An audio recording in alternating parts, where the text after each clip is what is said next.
Happy afternoon, children. Happy afternoon, ma'am. Yes. Today we are going to see about the adaptations of camel. Okay. What we are going to see? Adaptations Adaptations of camel. Okay. Can you tell me where the camel lives? In the desert. In the desert. Yes. Most of them in the desert only. Yes. Okay. Fine. It's a desert habitat. Okay. The camel lives in the desert habitat. How the climate of the desert will be? Please answer. Whom I am asking can answer. Yes. Louder. Hot now. Very hot. How will be the water? Water will be more or less? Listen. Less. Okay. So now you can imagine everywhere there will be sand. They said it is a hot habitat and the water is less. So let us see to these conditions how the camel is adapting itself. Okay.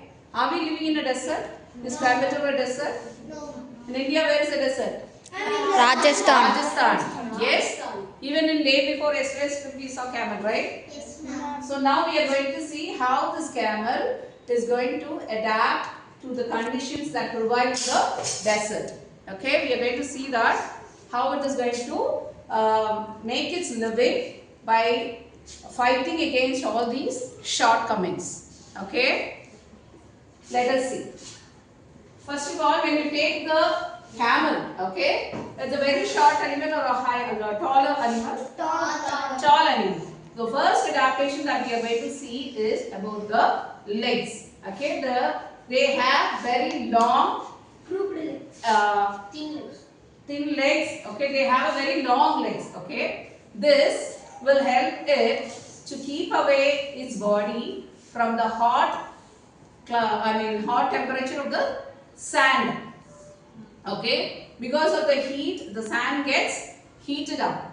Okay, so what will happen? Well, the animal has to bear that heat, right? So it is having a long leg to keep its body away from the surface of the sand. Okay, then when you take the legs of the camel, okay, when you take the legs of the camel, okay, you see it will have a shoe shaped, okay. Okay, that will be very much flat. The hooves will be very much flat so that it will not sink inside the sand because of its weight. Okay, so it has a flat thing so that it will not go inside and the leg will not get stuck in the sand. Okay, long and very broad pass. Okay, the legs will be very broad so that it does not go inside. Okay, and it will be thick. Okay, the covering will be very thick so that it will not get affected by the heat of the sand. Okay, did you all understand how the legs are adapted? Now going for the eyes. Okay, when you take the camel's eyes, okay, you have eyelids, right? And what do you have? The hair over here is called as?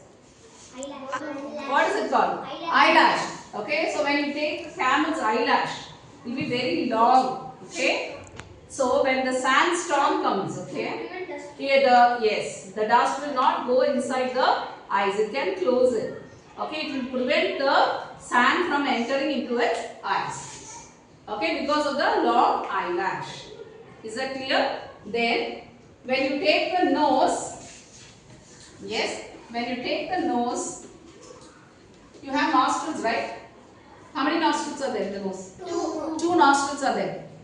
Try to close your nostrils, not with your hand. Not with your hand. Can you close? No. But when you take the camel, it can open and close its nostrils. Okay. That is how it is adapted. It can close its nostrils so that the sand will not enter into the nose when the sandstorm comes. Okay. So it is one of the main adaptation. Okay. Next we go on to the hump. Have you seen the hump in the animals at the back? It will be like this. Have you seen? Yes. This is a camel. More in the... Yes, this region you call it as a hump. Okay. So when you take my camel is like that only. Okay. Just for you all to understand, I just do the outline. Okay. So here when you take the camel, okay, this part you call it as a hump. Okay. And it lives in a desert, right? So as we get water here, it will not be available there in the desert. Desert is a dry region. So whenever the camel is finding the water, it will drink nearly 1,000 liters of water and can store. So when you take the camel, it has got the hump as I told you. And what is the use of this hump is, it will store water, okay. It can take 1,000 ml of water, 1,000 liters of water and store it in its hump. So whenever the body is requiring water, it can fetch from the hump, okay. Then the hump is also storing fat. It is a place for storing fat.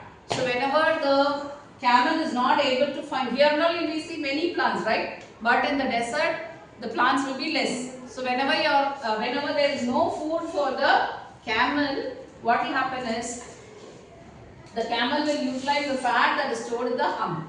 So hump is used for water storage as well as for the fat storage, okay. So it will utilize that energy that it gets from the fat, okay, for the food, okay. Then we all sweat a lot, right? The sweat pores are minimum here for that of the camel.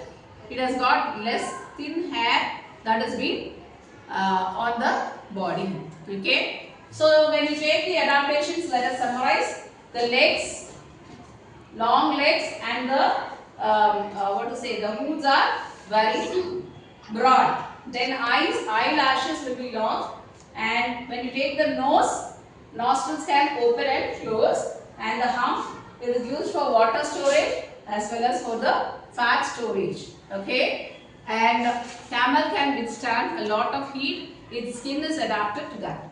Okay children, did you all understand about the adaptations of camel? Yes, ma'am. Thank you children. Thank you.